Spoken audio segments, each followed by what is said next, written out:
Good morning बच्चों। Class 11th Hindi medium. Subject है inorganic chemistry, chemistry first. और chemistry first का फर्स्ट ही चैप्टर हमारा, और जिसका नाम है some basic concept of chemistry, रसायन विज्ञान की कुछ मूल अवधारणाएं, जिसके पार्ट नंबर 4 तक हमने कर लिया। आज 5 नंबर पार्ट की बात कर रहे हैं। और हमारा जो टॉपिक चल रहा था, हमने द्रव्य की प्रकृति के बारे में चर्चा कर रहे थे। और द्रव्य की प्रकृति के अंदर हमने भौतिक वर्गीकरण से संबंधित बात कर ली थी। आज हम बात करते हैं द्रव्य की रासायनिक प्रकृति। द्रव्य की रासायनिक वर्गीकरण की बात कर रहे हैं तो 2 नंबर वर्गीकरण आता है द्रव्य का रासायनिक वर्गीकरण। क्या आता है? रासायनिक वर्गीकरण।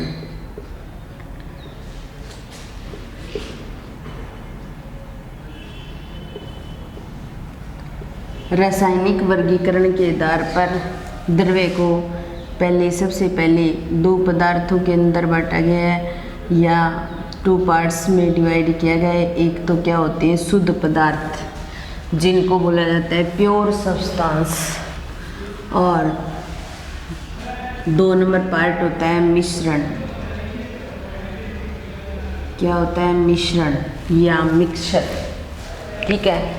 मिश्रण फिर आगे 2 प्रकार का होता है। एक तो होता है समांगी मिश्रण, एक तो होता है समांगी मिश्रण, और दूसरा होता है विषमांगी मिश्रण। मिक्सर के 2 पार्ट, होमोजीनियस मिक्सचर और हेटेरोजीनियस मिक्सचर।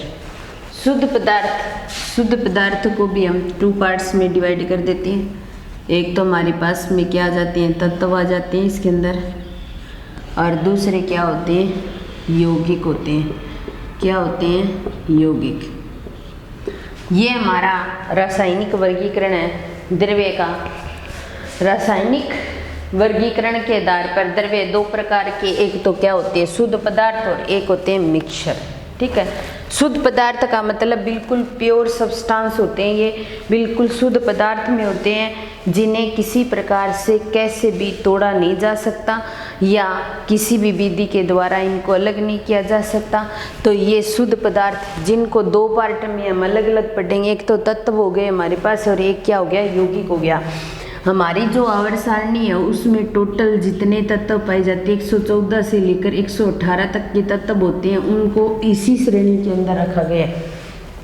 यानी 114 से 118 तक के जो तत्व सब आते हैं वो किसके अंदर आते हैं? इसी के अंदर आते हैं। ये इसके अंदर तत्व जो पदार्थ होंगे वो, या जो परमाणु होंगे वो एक ही प्रकार, जो अपने परमाणु भी हो सकता है इसके अंदर, और अणु भी हो सकते हैं। ठीक है। तो परमाणु जो एक ही प्रकार के तत्व से मिलकर बने, और अणु जो अलग अलग एक से अधिक प्रकार के परमाणुओं से भी मिलकर बने होते हैं, वो क्या होते हैं? अणु होते हैं। जैसे हमारे पास एग्जाम्पल के लिए, जैसे ऑक्सीजन हो गया तो इसके अंदर 2 परमाणु हैं। नाइट्रोजन हो गया, इसके अंदर 2 परमाणु हैं। या फिर हमारे पास F2 हो गया, इसके अंदर 2 परमाणु हैं। ठीक है। कुछ ऐसे तत्व भी होते हैं जो सिंगल फॉर्म में परमाणु में वो 2 से ज़्यादा भी पाए जाते हैं। जैसे सल्फर हो गया, S8 की फॉर्म में पाया जाता है, फास्फोरस P फॉर्म में पाया जाता है। कुछ परमाणु होते हैं जो सिंगल फॉर्म में पाए जाते हैं, जैसे Ag हो गया, Au हो गया, चांदी, सोना, ये हो गया सिल्वर, ओरस बोला जाता है इसको, कॉपर हो गया, जिंक हो गया, जो सिंगल फॉर्म में भी पाए जाते हैं। तो ये सारे क्या होते हैं? तत्व होते हैं। लगभग हमारी आवर्त सारणी के अंदर 114 से लेकर 118 तक के तत्व पाए जाते हैं। ठीक है। इन तत्वों में जो हमारे पास ये सारे तत्व हैं, इनमें लगभग 92 तत्व तो क्या होते हैं? स्थायी होते हैं। स्थायी होते हैं, स्थायी तत्व कहा जाता है 92 तत्वों को। जो क्या होते हैं प्रकृति के अंदर पाए जाते हैं, प्रकृति के अंदर पाए जाते हैं। ठीक है।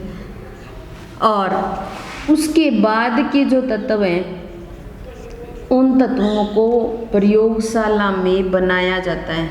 क्या किया जाता है? प्रयोगशाला में बनाया जाता है। और बनाया जाता है इसलिए उन तत्वों को क्या कहा जाएगा?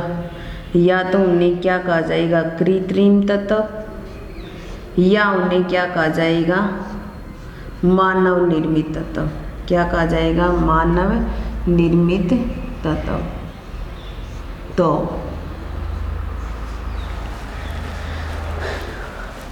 परमाणु या अणु से अणु इसके अंदर आते हैं तत्व के अंदर, यानी एक ही प्रकार के तत्व होते हैं वो परमाणु होते हैं। एक से ज़्यादा मात्रा में हो वो क्या होते हैं? अणु होते हैं। समान प्रकार के जुड़े हुए परमाणुओं से क्या बन रहा है? अणु बन रहा है। कुछ सिंगल फॉर्म में भी पाए जाते हैं। ठीक है। अब देखिए, ये तो हो गई तत्व से संबंधित बात। टोटल हमारी आवर्त सारणी में जो तत्व पाए जाते हैं उनको फिर आगे 3 पार्ट में डिवाइड कर दिया जाता है। और 3 पार्ट में कैसे डिवाइड करते हैं हम उनको? एक तो उनको धातु में डिवाइड कर दिया जाता है कि वो धातुएं हो सकती हैं, वो अधातुएं हो सकती हैं। ठीक है। तीसरा, वो उपधातुएं हो सकती हैं, ऐसे ही बोला जा सकता है जिनको। ठीक है। तो धातुओं के अंदर क्या? आवर्त सारणी के अंदर हमारे पास में धातुएं भी पाई जाती हैं, अधातुएं भी पाई जाती हैं, उपधातुएं भी पाई जाती हैं। तो कुछ को धातुओं के अंदर डिवाइड किया गया है। धातुएं जो होती है वो धात्विक चमक रखती हैं। क्या रखती हैं? धात्विक चमक। धातुओं के अंदर धात्विक चमक पाई जाती है। एक ये रूम टेम्परेचर पर किस अवस्था में पाई जाती है? सॉलिड फॉर्म में पाई जाती है। रूम टेम्परेचर पर किस अवस्था में पाई जाएंगी? सॉलिड फॉर्म में पाई जाएंगी। अपवाद के रूप में कौन? मरकरी, Hg, मरकरी या पारा कह सकते हैं। ये क्या होती है? द्रव अवस्था में पाई जाती है। क्यों? क्योंकि इसका घनत्व बहुत अधिक होता है। क्या होता है? घनत्व बहुत ज़्यादा होता है। घनत्व क्या होता है? बहुत ज़्यादा होता है। ठीक है। तो तत्व को 3 पार्ट में डिवाइड किया। पहला, धातुएं धात्विक चमक रखती हैं, रूम टेम्परेचर पर सॉलिड फॉर्म में पाई जाएगी, यानी कि ठोस अवस्था में पाई जाएगी। ठीक है। एक अपवाद को छोड़कर, मरकरी को छोड़कर, पारे को छोड़कर या Hg को छोड़कर, तीनों का नाम एक ही है, वो द्रव अवस्था में पाई जाती है। क्यों पाई जाती है? क्योंकि इसका घनत्व बहुत ज़्यादा होता है, इसलिए ये क्या होती है? द्रव अवस्था में पाई जाती है। ये विद्युत व ऊष्मा की सुचालक होती है। विद्युत व ऊष्मा की सुचालक होती हैं। जितनी भी धातुएं होती हैं वो विद्युत व ऊष्मा की सुचालक होती हैं। अगर हम धातु का एक सिरा गर्म करेंगे तो ऊष्मा का संचरण करके वो पूरा सिरा गर्म हो जाएगा। धीरे धीरे ऊष्मा का संचरण कर रही है। विद्युत के लिए सुचालक कैसे होती हैं? जिससे हमारे जो लाइट के तार बने होते हैं वो इन्हीं धातुओं से बने होते हैं, जिनके अंदर हम क्या करते हैं? इलेक्ट्रिक करंट का या विद्युत धारा का प्रवाह करवाते हैं। तो इसीलिए ये विद्युत व ऊष्मा की सुचालक होती हैं। इनके अंदर आघात वर्धनीयता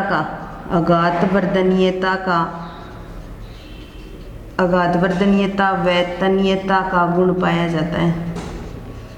तन्यता का गुण पाया जाता है। अब देखो, आप 11th क्लास के बच्चे हो, आप 10th क्लास में पढ़ कर आए हो, धातु और अधातु को पढ़ कर आए हो। चलो बाकी तो नहीं पढ़ा होगा आपने, लेकिन ये बेसिक टॉपिक है। 10th में भी धातु और अधातु में अंतर जरूर पढ़ा होगा आपने। ये क्वेश्चन आता भी है पेपर में, तो आपने वहाँ पर इन सारी चीज़ों को पढ़ा है। आघात वर्धनीयता का मतलब धातु को पीट कर क्या बना सकते हैं? चादर में परिवर्तित कर सकते हैं। धातु को पीट कर किस में परिवर्तित कर सकते हैं? तार में। इसलिए इनके अंदर आघात वर्धनीय तन्यता का धात्विक चमक पाई जाएगी धातु के अंदर। रूम टेम्परेचर पर सॉलिड फॉर्म में पाए जाएंगे। एक मरकरी को छोड़कर, मरकरी है वो द्रव अवस्था में पाया जाएगा। क्यों? क्योंकि इसका घनत्व बहुत ज़्यादा होता है। विद्युत व ऊष्मा की सुचालक होती हैं धातुएं जितनी भी। आघातवर्धनीय तन्यता का गुण पाया जाता है इनके अंदर, मतलब पीट कर चादर बना सकते हैं और पीट कर तार में परिवर्तित कर सकते हैं। ये थी धातु। एग्जाम्पल के लिए एग्जाम्पल ले लो आप, सिल्वर ले लो, चांदी, AU सोना ले लो आप, प्लेटिनम ले लो आप, कॉपर ले लो आप, जिंक ले लो आप, लोहा ले लो। ये सारे क्या होती हैं? धातुएं होती हैं। एकमात्र ऐसी धातु जो द्रव अवस्था में पाई जाती है वो है मरकरी, पारा। बाकी सारी धातुएं सॉलिड फॉर्म में पाई जाती हैं। फिर उसके बाद में हम बात करते हैं अधातुओं की।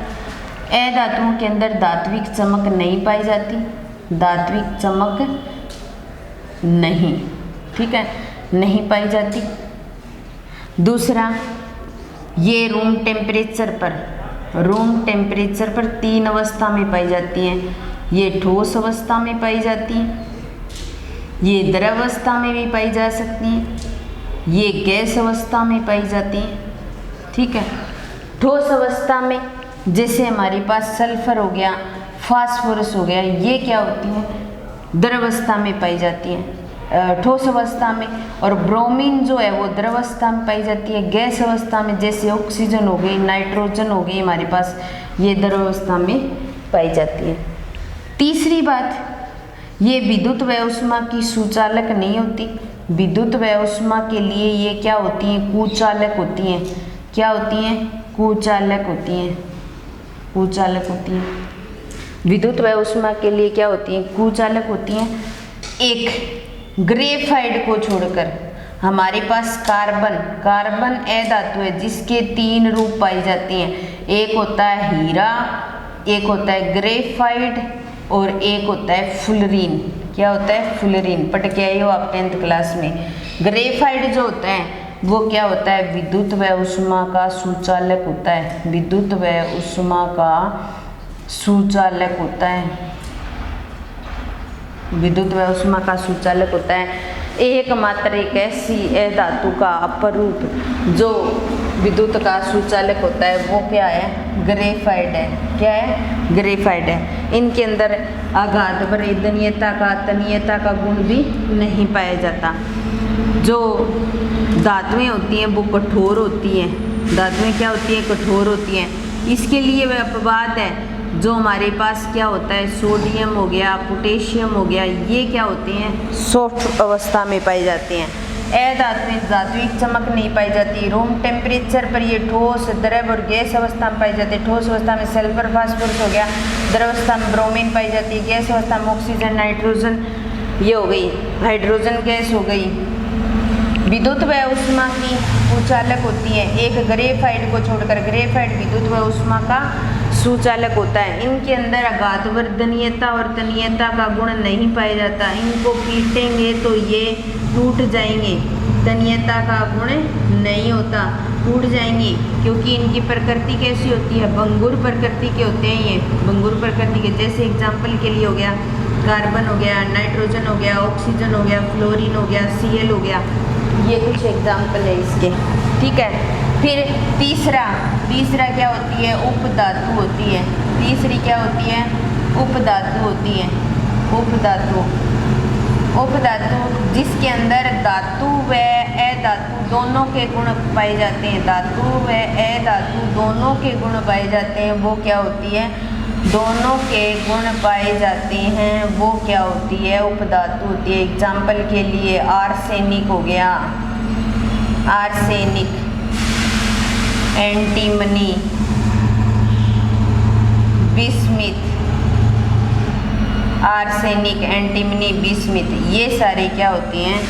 तत्व होते हैं। हमारी आवर्त सारणी में 114 से 118 तक के तत्व पाए जाते हैं, जिसको 3 पार्ट में डिवाइड किया गया है। धातु, अधातु और उपधातु। धातुएं जिनके अंदर धात्विक चमक पाई जाती है, रूम टेम्परेचर पर सॉलिड फॉर्म में पाई जाती हैं। अब पारे को छोड़ करके और सारे सॉलिड अवस्था में होते हैं, ठोस अवस्था में होते हैं। एक पारा द्रव अवस्था में पाया जाता है क्योंकि इसका घनत्व बहुत ज़्यादा होता है। उस विद्युत व ऊष्मा की सुचालक होती है। अघातवर्धनीय तन्यता का गुण पाया जाता है। अघातवर्धनीय मतलब पीट कर हम चादर बना सकते हैं। आप एल्यूमिनियम पेपर लेकर आते हो ना रोटियां पैक करने के लिए, टिफिन पैक करने के लिए, तन्यता का गुण पाया जाता है। तार बना सकते हैं आप, इलेक्ट्रिक करंट का प्रवाह करवाने के लिए तार भी लेकर आते हो आप, ठीक है।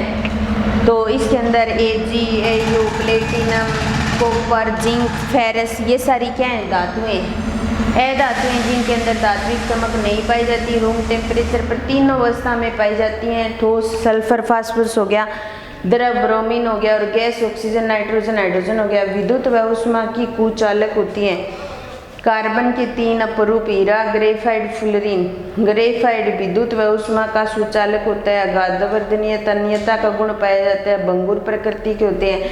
Carbon, nitrogen, oxygen, fluorine, chlorine, ये उपधातु, धातु व धातु दोनों के गुण जिनके अंदर पाए जाते हैं, जैसे आर्सेनिक हो गया, एंटीमनी हो गया, बिस्मिथ हो गया, ये क्या होती है, उपधातु होती है।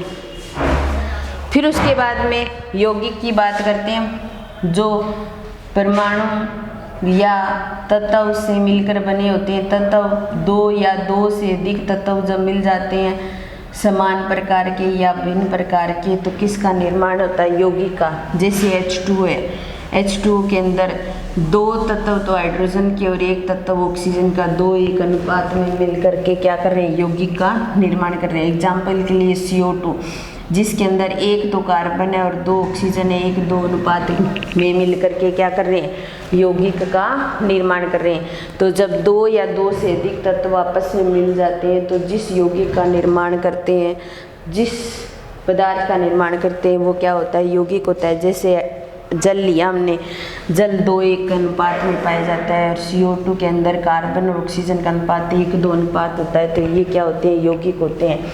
समान प्रकार के भी हो सकते हैं और भिन्न भिन्न प्रकार के भी हो सकते हैं। जैसे CH4 है हमारे पास, 1 कार्बन और 4 हाइड्रोजन मिलकर के क्या कर रहे हैं, मीथेन का निर्माण कर रहे हैं। ये तो बात हो गई प्योर सब्सटेंस की या शुद्ध पदार्थ की। शुद्ध पदार्थ 2 पार्ट, तत्व, यौगिक, तत्व, धातु, अधातु, उपधातु और यौगिक के एक ही पार्ट, जिसके अंदर 2 या 2 से अधिक तत्व मिलकर के क्या करेंगे, यौगिक का निर्माण करेंगे। फिर उसके बाद में आता है मिश्रण। मिश्रण के अंदर क्या होते हैं, जब वो 2 या 2 से अधिक शुद्ध पदार्थ, प्योर सब्सटेंस, ये क्या होते हैं, प्योर सब्सटेंस होते हैं। शुद्ध पदार्थ 2 या 2 से अधिक मात्रा में मिल जाते हैं तो क्या बन जाता है, मिश्रण बन जाता है। मिश्रण भी 2 प्रकार का, समांगी मिश्रण। समांगी मिश्रण के अंदर क्या होते हैं कि जब 2 या 2 से अधिक पदार्थ जब मिलते हैं तो एक मिश्रण का निर्माण करते हैं, वो समांगी मिश्रण होता है, जिन्हें भौतिक विधियों के द्वारा पृथक नहीं किया जा सकता। जैसे हमारे पास में इसके अंदर एग्जाम्पल लेते हैं हम, चीनी व जल का मिश्रण। चीनी व जल का मिश्रण, चीनी व जल का मिश्रण, आप 1 गिलास पानी लेना और उसके अंदर चीनी घोलना, मिक्स कर देना। उसके बाद में उसको चख कर देखना, इस साइड से, ऊपर से, नीचे से, आपको समान प्रकार का वो मीठा दिखाई देगा या टेस्ट लगेगा आपको मीठा। यानी कि उसका रासायनिक जो संगठन है वो क्या होता है, एक समान होता है। उसका रासायनिक संगठन क्या होता है, एक समान होता है, एक समान होता है। इसलिए उसको क्या बोला जाता है, समांगी मिश्रण बोला जाता है, जिसको भौतिक विधियों के द्वारा पृथक नहीं कर सकते। विषमांगी मिश्रण, इसके अंदर चीनी व नमक का जल में मिश्रण, जिसके अंदर 2 या 2 से अधिक पदार्थ समान रूप से मिक्स ना हो, वो विषमांगी मिश्रण होता है। विषमांगी मिश्रण के अंदर हम एग्जाम्पल लेते हैं, चीनी व नमक का जल में मिश्रण। आप चीनी ले लेना, नमक लेना और पानी में घोलना, फिर आप टेस्ट करना, कहीं तो आपको मीठा लगेगा, कहीं आपको नमकीन लगेगा। तो इसका मतलब उसका रासायनिक संगठन एक समान नहीं है। रासायनिक संगठन असमान है, समान प्रकार का नहीं है। क्या है? रासायनिक संगठन असमान है, असमान है। तो इस टाइप के जो यौगिक होते हैं वो मिश्रण कहलाते हैं।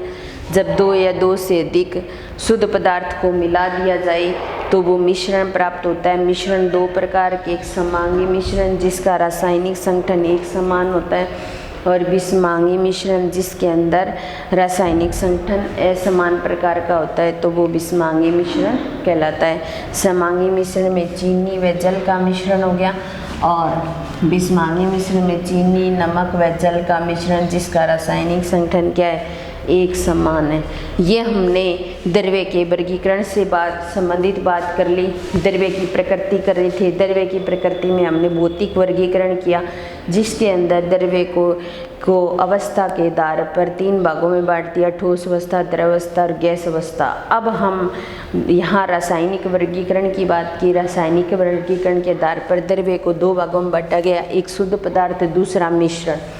फिर शुद्ध पदार्थ तत्व और यौगिक 2 पार्ट में होते हैं। तत्व भी धातु, अधातु, उपधातु में डिवाइड किया गया। यौगिक और मिश्रण समांगी मिश्रण और विषमांगी मिश्रण होता है। समांगी मिश्रण के अंदर रासायनिक संगठन एक समान होता है, और विषमांगी मिश्रण के अंदर रासायनिक संगठन भिन्न प्रकार का होता है। तो इसके साथ ही हमारा जो द्रव्य की प्रकृति थी, उसका जो 2 प्रकार का हमारा वर्गीकरण था, भौतिक वर्गीकरण, रासायनिक वर्गीकरण, वो कंप्लीट होता है। बाकी इसके जो गुण होते हैं द्रव्य के, वो अगली क्लास में करेंगे, और जो मापन की इकाइयाँ हैं उनकी हम शुरुआत करेंगे। फिलहाल हम इस क्लास का समापन यहीं करते हैं। धन्यवाद।